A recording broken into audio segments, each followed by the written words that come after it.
دوست دارم ببینم شما شیرینکاری چیزی بلدید برای ما انجام بدید؟ بله شیرینکاری ما بلدید؟ شیرینکاری زیاد بلدم. چه شیرینکاری؟ مثلا این که بلدم صدای کلاغ با لهجه های مختلف در آورد. صدای کلاغ با لهجه‌های مختلف؟ بله. آقا کلاغ صداش یکیه. نه عزیزم، بستگی به جایی که زندگی میکنه داره. خب انجام بدید. مثلا کلاغ تیرونی. تهرانی. قار تهرانی. تیرونی هست. بله. مثلا کلاغ اصفهانی بگه اصفهانی. قارقارش. اصفهانی بگه اینا. خب مثلا کلاغ اردبیل و تبریز اینا اردبیل. یار. مثلا کلاغ مثلا آبادان.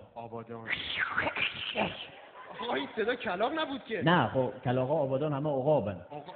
کلاغ نداره. عقابن. بله. بعد کلاغ سایر کشورها مثلا ایتالیا. قاریان و قرقر. جالبه. بازم دارید؟ بله. مثلا کلاغ مثلا چین. قارچ قیچ قوچ. خیلی خوبه. مثلا کلاغ عربستان. القارعه. خیلی جالبه. بازم دارید؟ بله. مثلا کلاغ دسبیل. بفرمایید. از گروی و قار یعنی قار. بعد جالب بیدن مثلا کلاغ لرستان. کلاغ لور کلن. قار گفتم که بستگی به جایی که زندگی کنه داره. کلاغه یا بابا واقعا دست لهجه بگیره. خیلی